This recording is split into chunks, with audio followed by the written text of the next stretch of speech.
Hola y bienvenidos. Somos el grupo de Big Data Theory, estudiantes de ASIR en Jesuitas UOC. Ahora vamos a empezar con una introducción sobre los sistemas de gestión de bases de datos y finalmente se mostrará cómo se ha implementado el diseño del sistema informático que soportará la base de datos creada.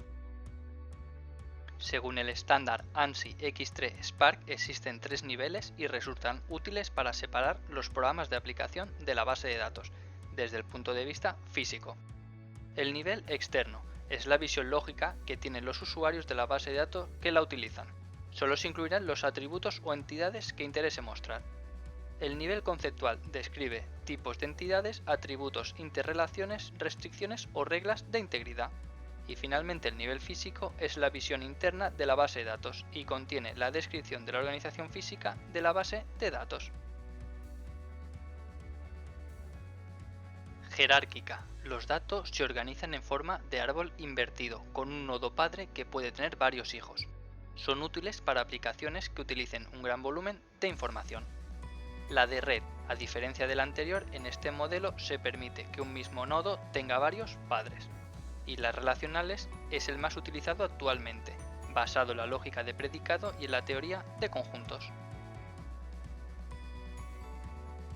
Hemos implementado el modelo relacional para nuestro trabajo, ya que además de ser la arquitectura más utilizada, nos permite una buena organización de la información y estructurarla según necesidades de Little Events.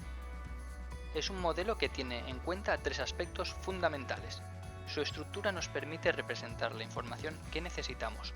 Su manipulación con el lenguaje SQL hace que podamos realizar operaciones de inserción, actualización y eliminación de datos. Y la integridad de los datos, que mediante el establecimiento de diferentes reglas se logran ciertas condiciones sobre los datos, como puede ser la regla de integridad referencial, de dominio, de unicidad de la clave primaria o de entidad de la clave primaria. En nuestro caso hemos seleccionado Microsoft SQL Server 2019 por todos los beneficios que nos aporta, como es el gran soporte de transacciones, escalabilidad, estabilidad y seguridad. Soporta procedimientos almacenados. El entorno gráfico de administración nos permite utilizar comandos DDL y DML. También nos permite trabajar en modo cliente-servidor, alojando los datos en el servidor y así los diferentes equipos y usuarios de la red solo accederán a la información. Por otro lado, nos da la opción de ejecutar diferentes operaciones de recuperación y restauración de la información mientras el programa está activo. Respecto al particionamiento de discos, redundancia y seguridad, los dos servidores que tendremos de base de datos serán virtuales. Sus discos estarán alojados en la SAN, por lo que ya tendremos redundancia a nivel de los dos discos donde se alojan. Para ambos tendremos las mismas unidades y cada una tendrá un distinto cometido. Consiste en el almacenamiento de copias o réplicas de fragmentos en diversos servidores, de manera que las actualizaciones de las copias se propagan a los demás servidores. Como ventajas de las réplicas podemos mencionar la disponibilidad. Si falla en un lado, estará en otro. Respecto al paralelismo incrementado, en caso de acceder a una relación R solo de lectura, se podrá realizar la búsqueda de manera paralela desde otro sitio en paralelo. Sobrecarga incrementada durante la actualización. El sistema asegura que las réplicas son reales o consistentes. Por este motivo, siempre que se actualiza la base de datos, hay que propagar la actualización a todos los sitios donde estén las réplicas. Luego se distinguen dos tipos de replicación. Replicación síncrona. Cuando existe un cambio en un servidor, seguidamente se propaga la información a los demás servidores. Y replicación asíncrona. Es aquella que se propaga con X periodicidad, siguiendo las órdenes de un administrador.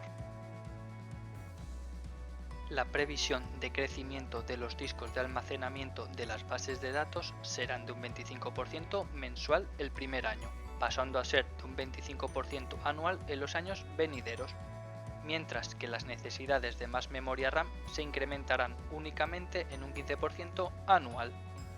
El número de conexiones simultáneas a las que se prevé llegar como máximo son unas 200, pero se espera un crecimiento a corto y medio plazo.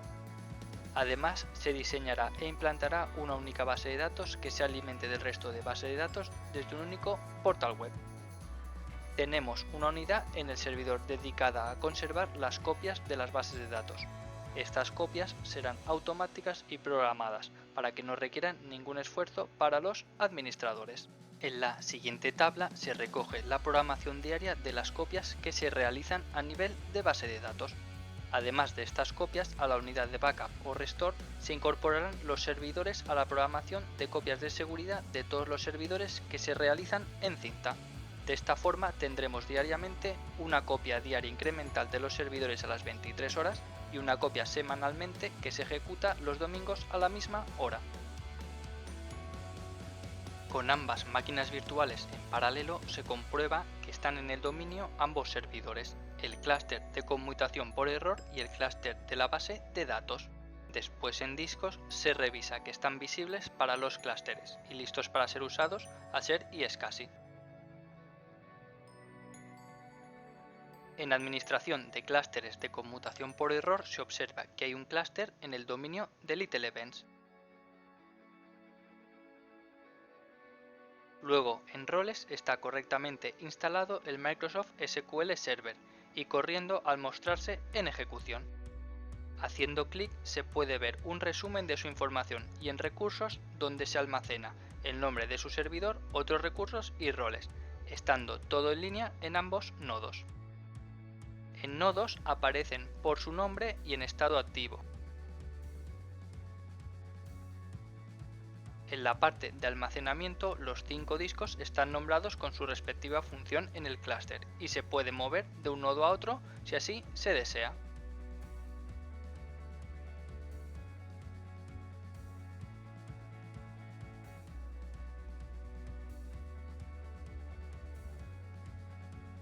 En este momento se comprueba con el explorador de archivos cómo físicamente desaparecen de un servidor a otro en caso de que uno de los dos estuviera caído, al mostrarse visiblemente las unidades en el nodo levantado.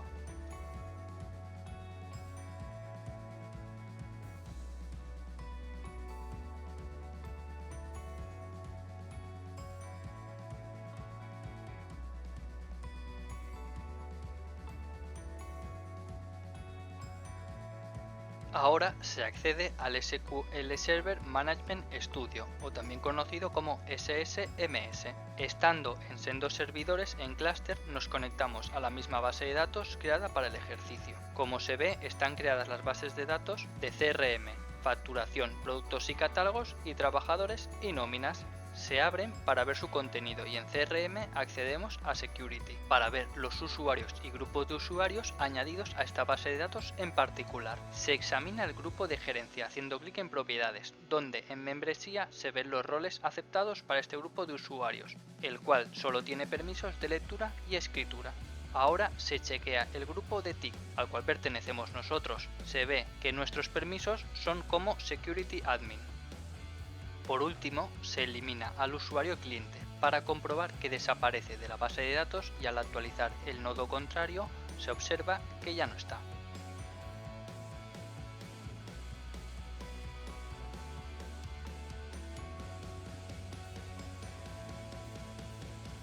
Muchas gracias por haberlo visto hasta el final. Esperamos que te haya gustado. ¡Hasta siempre!